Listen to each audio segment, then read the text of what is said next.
Okay, just picture this for a second. No government, no army, not even roads that are safe to travel on. Sounds pretty crazy, right? Well, that was the reality in Europe after the Roman Empire just collapsed. Today, we're going to dig into how a brand new system, one built on personal promises and just sheer survival, clawed its way out of that chaos. And that really is the huge question here. What happens when a superpower, the thing holding everything together, just disappears? For the people living in post-Roman Europe, this wasn't some hypothetical question. This was their life every single day. So in 476 AD, it actually happened. The Western Roman Empire, which had been the bedrock of civilization for centuries, just crumbled. And this wasn't just some political shuffle. I mean, society itself was falling apart. The legions that patrolled the highways, the courts that kept the peace, the very idea of a unified Europe, poof, it was all gone. This moment right here, this is where the Middle Ages really begin. Okay, so when you have a power vacuum that massive, you get some immediate and frankly terrifying problems. Let's really get into what it was like for the people on the ground, trying to live in a world without Rome. Think about it. Without the Roman legions guarding the borders, you've got waves of invaders just pouring across the continent.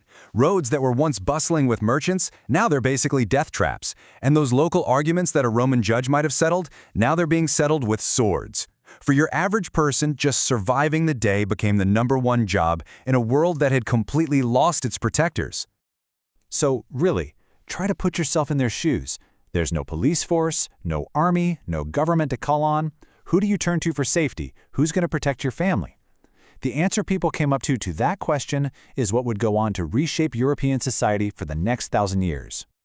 Now, faced with this total collapse, people didn't just give up. They're resourceful, right? They adapted. And out of pure necessity, they hammered out a new kind of deal, a deal for survival. And that solution was feudalism. At its heart, it was a really personal system built on one-on-one deals and mutual obligations. See, with no central government to rely on, people had to make direct bargains with whoever had power locally. The equation was simple and kind of brutal. You give me loyalty and service, and I'll give you land and protection. And this right here, this is the core bargain of the whole feudal age. On one side, you've got the lords. These are the guys with the land and the soldiers. They'd offer you a fief, basically a piece of land to live on and farm, and they'd promise to protect you. And in return, you, as their vassal, would pledge your total loyalty, promise to fight for them, and help out with labor or taxes. It was a personal oath, a handshake deal for survival in a very dangerous world. Now, this whole web of personal deals wasn't just random. It actually created a super organized and really rigid social structure. What you end up with is this pyramid of power, where absolutely everyone had a very specific place. And this social hierarchy, it was absolute. From the king way up at the top, all the way down to the peasants at the bottom. Everybody had a role and a set of responsibilities. So let's actually break this down and see how the whole thing worked, level by level. All right, so here's how the power trickled down. It all started with the king. In theory, he owned all the land. He would grant huge estates, or fiefs, to his most powerful lords and nobles. And what did they owe him in return? Military support. Then, those lords would take their huge chunks of land and grant smaller parcels to knights and other vassals. The knight's job was simple: fight for their lord and defend his territory. And holding the entire thing up, at the very bottom, were the peasants and serfs. They were the ones working the land, providing the food and the labor that literally fed and supported everyone else above them. And this quote really gets to the heart of why this system existed. The king claimed ownership of all the land, but could not control it all alone. I mean, think about it. Without that massive Roman bureaucracy, with all its tax collectors and administrators, delegating power was the only way a king could rule. Feudalism was basically a system of outsourced government. Okay, but what did this whole rigid pyramid structure actually mean for the vast majority of people? You know, the ones at the bottom. Well, for them, it created a world that was, in a way, secure, but also incredibly limited. During this time, the world just shrank. With all the dangerous roads and the patchwork of little kingdoms, most people never went more than a few miles from the village they were born in. Their entire universe was the manor, the lord's estate.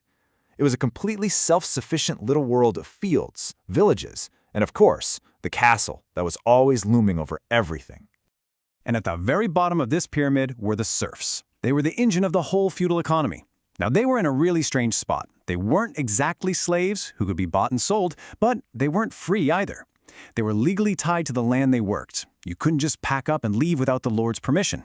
And in exchange for a lifetime of backbreaking labor, they got the two most precious things you could have in that age: a small plot of land to feed their own family and the protection of their lord's castle walls. So this system, with its lockdown manors and personal oaths, this wasn't just some passing trend. It became the very foundation of European society for nearly 1,000 years, and it left behind a really complex and lasting legacy. And I mean, this era spanned centuries. You've got Charlemagne trying to build a new empire all the way to the Magna Carta in 1215, which was basically the lords forcing a king to admit that even he had to follow the rules of the feudal contract. All these major events happened inside this feudal framework. The system only really started to crack when the Black Death hit. That plague was so devastating that it created a massive labor shortage, which, for the first time, gave the surviving peasants some real bargaining power.